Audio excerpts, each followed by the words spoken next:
In late 2016, 35-year-old Cheryl Rearman fatally shot her boyfriend, Matthew Bernardi, aged 32, in Las Vegas, Nevada. The couple had been dating since May of that year, and Rearman had reportedly endured verbal and physical abuse throughout their months-long involvement. On the night of November the 20th, the couple were gambling at the Canary Casino and Hotel when they started to argue. The dispute escalated while they were en route to their apartment complex on East Lake Mead Boulevard. Upon reaching the apartment car park, Bernardi grabbed Rearman by the back of the head and slammed her face into the dashboard. Rearman then started to bleed from the nose and was forced to move into the back seat. Bernardi then started driving west on Lake Boulevard.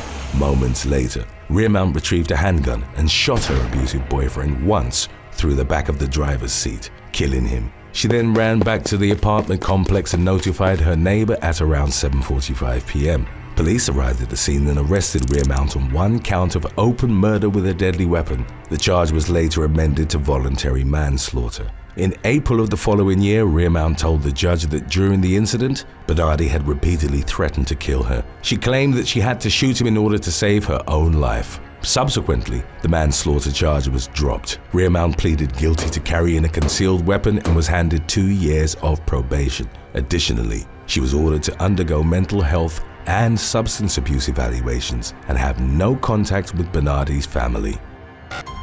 Number 9. Devin Epps. In mid-2011, 36-year-old Devin Epps from Stockton, California, murdered his girlfriend, then left her rotting corpse in his bathroom. 35-year-old Veronica Jones suddenly stopped visiting and contacting her friends and family on June the 2nd. Her brother later stated that he instantly knew something was wrong, but Jones was officially reported missing on June the 27th. Officers went to check the apartment she shared with Epps in Stockton a month after the missing persons report was filed. They didn't physically enter the apartment according to subsequent reports. Jones wasn't found until many months later, on December the 5th, when her rotting corpse was discovered by the apartment manager. The body, which had been stashed in the bathtub of the apartment, was beaten beyond recognition, but later identified as Jones through dental records. It was determined that the victim had been bludgeoned in the head with a metal table pedestal and stabbed 32 times. After the gruesome discovery, Epps was arrested, accused of slaying Jones and forcing himself upon her with a foreign object. He maintained his innocence, claiming he'd been set up. The death penalty was initially a possibility for Epps, but prosecutors considered his history of mental illness and pursued life in prison instead. On January the 2nd of 2013, San Joaquin County jurors found Epps guilty of murder as well as murder by torture and assault. A month later, he was sentenced to life in prison without the possibility of parole. Number 8. Tory Branch. He's a sociopath. He has no emotion. That was how Mia Jones described her estranged boyfriend in court after he ended the life of their unborn baby on March the 28th of 2014. Prior to the incident, 33-year-old Jones from Brooklyn was repeatedly warned by her boyfriend, Tory Branch, not to give birth to the child. According to court records, Branch hid in the street outside Jones's Crown Heights apartment building on the day in question, while his unidentified accomplice grabbed the woman in the lobby of the building. The brutal moment was caught on surveillance footage, which showed the masked men attacking Jones. Branch punched his girlfriend in the head and stomach at least 22 times, while his accomplice wrapped his arms around the woman's throat and head. After the onslaught, Jones was left lying motionless on the floor as the assailants absconded. Within minutes, Jones regained consciousness and called for help. She was subsequently taken to Kings County Hospital, where the unborn child was pronounced dead. Doctors then performed a C-section and later transfused blood twice for Jones's survival. Branch and 34-year-old Elijah Green were arrested after Jones identified them as her attackers. The two men were hit with multiple charges, including burglary causing injury and forced abortion. In December, Green's indictment was dismissed after surveillance footage revealed that the masked attacker was actually shorter than him by about 6 inches. Upon further investigation, it was determined that Branch researched miscarriages 2 months prior to the assault. He was found guilty of the charges levied against him and was consequently ordered to serve between 27 and 32 years behind bars. As of the latest updates on the matter, Branch's true accomplice was still at large. Number 7. Jamarion Reese. After a violent viral video of a Texas teen assaulting his girlfriend circulated online and amassed nearly 4 million views, Waco police issued a warrant for the young man's arrest. The footage, which was recorded in March of 2019, showed a young woman allegedly pulling a prank on her 17-year-old boyfriend, Jamarion Reese. She pretended to break up with Reese, and the latter responded by attacking her. During the ensuing assault, the defenseless girl could be heard desperately screaming, "It's a prank!" Reese threw at least 21 punches before walking away.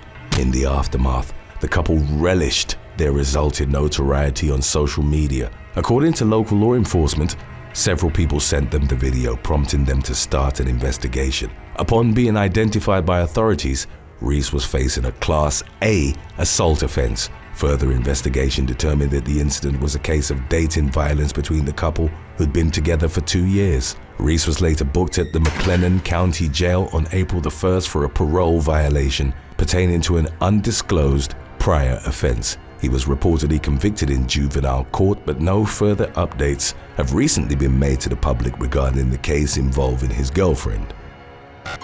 Number 6. Emily Wilson. A Maine woman was arrested for domestic violence on April the 18th of 2016 and appeared to wear a Stop Domestic Violence t-shirt in her resulting booking photo. 38-year-old Emily Wilson and her husband got into an argument in the bedroom of their Sangerville residence. During the confrontation, which centered around an affair Wilson accused her husband of having, she grabbed the man by the wrist. She then brandished a loaded .45 caliber handgun and fired it at the mattress. After the gun was allegedly discharged several more times, her husband called the police. Investigators later recovered the firearm and shell casings from the home, which was seized as evidence. Wilson was then taken into custody on charges of domestic violence, reckless conduct with a dangerous weapon, and domestic violence assault. She posted a $200 cash bail and was subsequently due to appear at the Piscatquis County Judicial Center. Number 5. Eva E Bond. On July the 12th of 2018, police in Sterlington, Louisiana responded to a disturbance at the Dollar General store on Highway 2, which was reported by local woman Eva E Bond. The 33-year-old told responding officers that her boyfriend, Matthew Meredith, had struck her in the head with a frying pan. An arrest report indicated that Bond didn't know her boyfriend's name, phone number, or where they lived. Because she was unable to give a consistent account of the incident, the police believed that Bond was under the influence of intoxicants. Bond's mother later revealed that her daughter struggles with her mental health. When Meredith was questioned by police, he said that Bond had been drinking and taking medication throughout the day before she suddenly struck him in the face with her foot. He claimed that the woman then picked up a frying pan and attempted to hit him with it. Meredith added that while he was trying to restrain her, the frying pan inadvertently struck her in the head. The man wasn't charged, but Bond was taken to the Correctional Center for Domestic Aggravated Assault and Domestic Abuse Battery. She was placed in an isolation cell as a consequence of her erratic behavior. Number 4. Connie Jones. A Louisiana woman was arrested by Monroe police for beating up her boyfriend with a trophy on June the 17th of 2019. Early that day, 40-year-old Connie Jones arrived at her home where an argument between her and her live-in boyfriend ensued. During the course of the row, Jones reportedly became violent and started throwing household items at her partner before pushing him to the floor. She then proceeded to strike the man's forehead with the trophy 4 times. According to the victim's testimony, he got back on his feet and took the trophy away from Jones, then called the police. When officers arrived at the home, Jones admitted that she threw items at her boyfriend, pushed him, and punched him several times in the head. She added that she'd become angry because the man had entertained advances from a younger woman. Arrest reports indicated that Jones was taken into custody on domestic abuse, battery, and aggravated battery charges. She was booked at the Correctional Center in Richwood on a $40,000 bond. Number 3. Violence in Spain.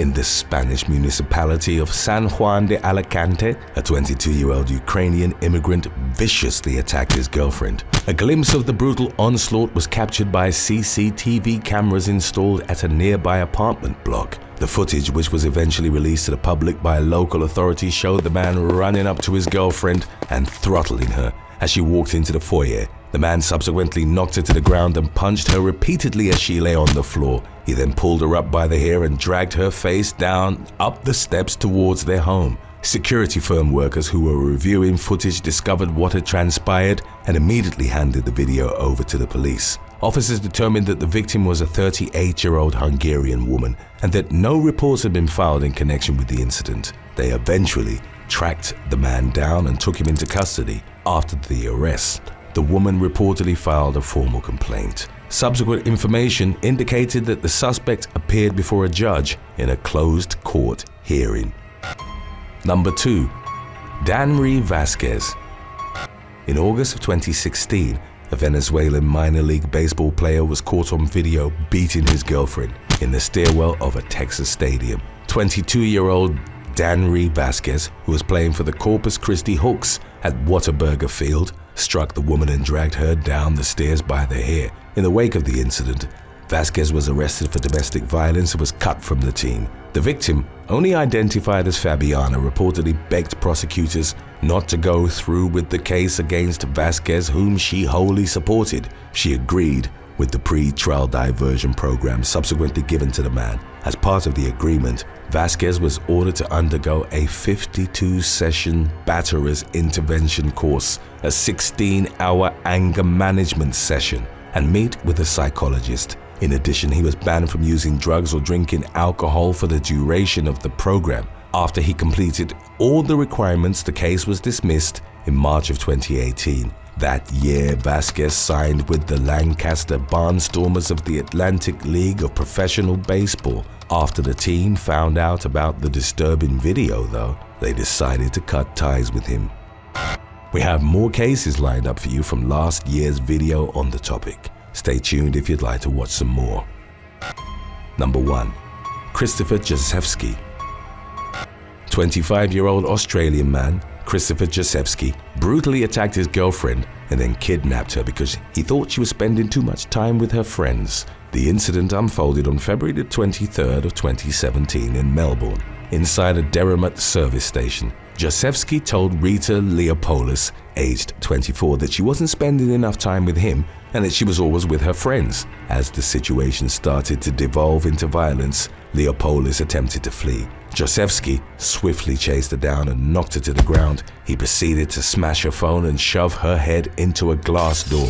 As the woman struggled to get away, Josephsky punched her and dragged her by the hair, dragging her through the doors and into his car. He then took her to a secluded caravan in Gordon, allegedly telling Leopoulos to write goodbye letters to her family in preparation for her impending death. Fortunately, she survived the ordeal, but was left with a fractured nose, grazing, swelling, and bite wounds. When Josephsky was arrested at his property, authorities found the victim and took her to a hospital where she was treated for her injuries. A gun, ammunition, and cannabis were also found at the home. In March of 2018, Josephsky pleaded guilty to several charges, including intentionally causing serious injury, common assault, kidnapping, and death threats. He was fined to the tune of at least $2,300 and was sentenced to 4 years behind bars with a non-parole period of 2.5 years. Number 8. Jason Rivera, Wilbert Mora, and LaShawn McNeil. On January the 21st of 2022, 3 New York Police Department officers responded to reports of a domestic disturbance in Harlem. The woman who'd placed the call was the mother of 47-year-old career criminal LaShawn J. McNeil, and she alleged that her son had been threatening her. McNeil was out on probation at the time after he'd been arrested in New York on felony drug charges. He had 4 other arrests on his record in 2 separate states for offenses that included narcotics, unlawful possession of a weapon, and assaulting a police officer. In January, the law enforcement trio approached the rear bedroom of the West 135th Street residence. As they got near the door, McNeil opened fire on them, reportedly with an AR-15 style rifle. 22-year-old Jason Rivera, who joined the force a little over a year prior, was left in critical condition and pronounced dead that same day. His partner, Wilbert Mora, aged 27, was shot in the head and had a bullet lodged in his brain. He was taken off life support at a Manhattan hospital 4 days after the shooting. In the immediate aftermath, as McNeil tried to flee the scene, he was incapacitated by rookie officer Sumit Sulan, who shot him in the head and arm. McNeil also passed away a few days after the incident. A strong reaction followed from New York City officials, most notably Mayor Eric Adams, a former police officer himself. Adams, who'd taken office less than a month prior to the shooting, angrily told reporters in front of Harlem Hospital, "It is our city against the killers." Number 7. Courtney Clenny.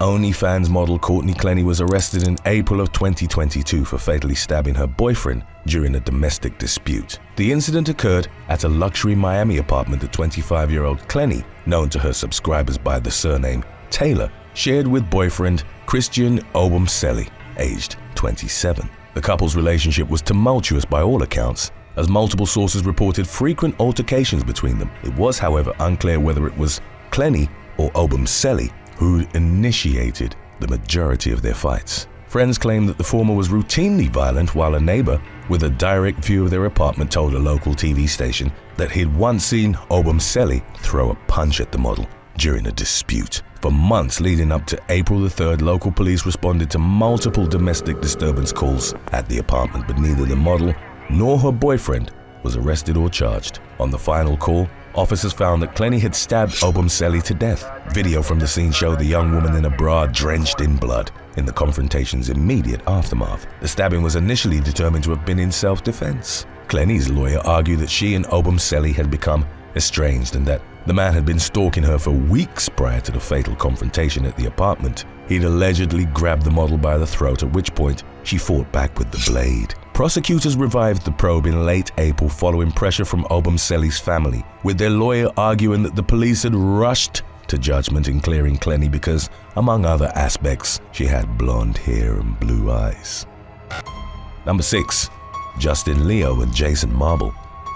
Police officers Justin Leo and Matthew Jameson were called to a domestic incident at a home in Girard, Ohio, on October the 21st of 2017. They were met by a man later identified as 37-year-old Jason Marble, standing in the dark entryway to the house. The officers asked him to provide them with some ID, which the man confirmed he would do. 31-year-old officer Justin Leo placed a flashlight he'd been holding into his belt holder and reached for a notepad. Simultaneously, Marble produced a handgun and opened fire on Leo from point-blank range, hitting him twice in the chest and left hand. Officer Jameson reacted quickly by returning fire and fatally shooting Marble 3 times before moving to cover behind a wall. With the suspect neutralized, he then noticed that Leo was lying on the ground. Jameson rushed to his side and asked if his bulletproof vest had absorbed the shot, but Leo, a 5-year veteran of the police force in Girard, told him he wasn't wearing one. The officer subsequently succumbed to the gunshot wound that had pierced his torso. It later emerged that Marble, a reported gun enthusiast, had a Bushmast AR-15 rifle roughly 15 feet from the front door where he'd gunned down Leo. A post-mortem revealed that his blood alcohol level was roughly 3 times over the legal limit, and he also had fentanyl in his system. Questions arose in the incident's aftermath as to why a SWAT team hadn't been sent to the home in support of the officers. Upon placing the call, Marble's partner had told the dispatcher that the man was drunk and that he'd allegedly fired a gun inside the house. Number 5. Jimmy In and Lance Lowe. Footage released by the Stockton Police Department in June of 2021 showed the dramatic unfolding of a domestic disturbance call that had gone horribly wrong the previous month. Officers had been dispatched to a home in the Californian city following reports that a woman was bleeding after being assaulted. As shown by a body cam recording, 30-year-old officer Jimmy In was the first at the door. He'd barely announced himself as a member of law enforcement when 30-year-old Lance Lowe burst out the door and shot him several times with a handgun at point-blank range. In immediately collapsed to the ground and began wailing in pain. Officer Pancho Freer arrived at the scene and exchanged fire with Lowe after seeing him standing over In. From behind his cruiser, Freer asked his partner if he was all right but received no response. In, a 6-year veteran of the force, was subsequently pronounced dead. Lowe then emerged from the residence while holding on to his young son. He then began strangling him on the ground. In spite of repeated warnings from Freer, who told him "Don't do it, I don't want to kill you." A man who wasn't identified but subsequently hailed as a hero then tackled Lowe from behind, freeing the boy. He was later medically cleared and released to his mother's custody. Once Lowe was down, he was shot multiple times and killed by Officer Freer. It emerged that Lowe had a criminal history, and while talking to the dispatcher, the 911 caller had reported that he'd been acting strangely in the days leading up to the incident. Information released by the California Department of Corrections and Rehabilitation indicated that Lowe had been given a 5-year sentence in 2018 for a grand theft auto with the use of a firearm. He'd been released to parole supervision in April of 2020. Number 4. Elaine Williams. On June the 2nd of 2019, a domestic dispute ended in the fatal shooting of an off-duty Detroit police officer in Garden City. Sergeant Elaine Williams, described as a rising star in the department, had been involved in a heated argument with her domestic partner, Eddie Ray Johnson, aged 34. It was allegedly centered on the man's heavy drinking, and Williams, a mother of 2, threatened to throw him out of the house. The couple had a history of domestic abuse, and the 35-year-old police officer had reportedly told a friend a few days earlier that she was planning on leaving her partner. The authorities later found a potential sign of premeditation, as prior to the shooting, Johnson had taken his biological son out of the residence to a location nearby. Williams' preteen son remained inside the home as Johnson fatally shot her 4 times in the head and once in the shoulder. He then allegedly tried to make it appear as if there'd been an exchange of gunfire by shooting and wounding himself in front of the home. The man was arrested, charged with first-degree murder, and booked into Wayne County Jail while awaiting trial. Amidst bond reforms considered by Wayne County court officials, Johnson was released on a $10,000 bond and a GPS tether in the spring of 2021, much to the outrage of Williams' family. Number 3. Ronald Ketchum. In February of 2013, Ronald Ketchum was found covered in blood and clinging to life in the driveway of his girlfriend's home in Mooresville, North Carolina. 43-year-old Ketchum told neighbors that he'd been stabbed and asked them to call the police. He was taken to Lake Norman Regional Medical Center and then transferred to Carolinas Medical Center in Charlotte, where he died. His girlfriend, 42-year-old Dawn Bridget Kavanaugh, was subsequently arrested and charged with murder after the authorities found that she'd plunged a kitchen knife into the man's chest. Kavanaugh taught 6th grade social studies at Lakeshire Middle School and had recently been named its Teacher of the Year. The murder charge against her was eventually dropped after it emerged that she'd acted in self-defense upon stabbing Ketchum. The man, a convicted bank robber out of prison on federal probation, had reportedly abused her multiple times during their on and off relationship. Speaking to local media outlets after she was cleared, Kavanaugh reported that she'd been fearful and embarrassed about the situation, while also maintaining that she'd hoped to help change and fix Ketchum. Number 2. Rory Teasley. 31-year-old Doquan Jovo Watkins called the police in Oakland County, Michigan, in January of 22 to report that he'd gotten into a fight with his boyfriend and that the latter was sleeping on the couch. Officers arrived at their Pontiac apartment and found that the victim, 28-year-old Rory Teasley, was unconscious and not breathing. Teasley was popular on TikTok, where he'd amassed a following of over 220,000 and millions of views through his comedy and dance videos. He was later pronounced dead, and the authorities determined that he'd been killed by Watkins during a domestic dispute over a video game. The couple had been playing Overwatch, a 2016 shooter, when an argument broke out that ended with Watkins fatally strangling his boyfriend. The former was booked into Oakland County Jail and arraigned on a second-degree murder charge. Number 1. Luis Dario Huante. Roxana Adelina Lopez, age 22, and her partner, Luis Dario Huante, were in the midst of a domestic argument at the former's home in northwestern Argentina on April the 10th of 2021. According to documents from a criminal court in Cafayate, the dispute devolved into violence and Huante started beating Lopez. To defend herself, the young woman threw her phone at her boyfriend, striking him in the right temple. Huante eventually left the home, but shortly after started complaining of intense migraines. The man went to a local hospital and was subsequently transferred to a larger facility in the city of Salta. His condition continued to deteriorate and he underwent surgery for severe head trauma before ultimately passing away on April the 18th. A coroner's report concluded that he succumbed to trauma sustained to his right temple, an aspect which investigators connected to the phone strike. Lopez was charged with manslaughter, and a few months after, the incident made headlines around the world for killing her boyfriend by throwing a cell phone at his head. Thanks for watching. Would you rather have a rich but neglectful partner or a poor but loving partner? Let us know in the comments section below.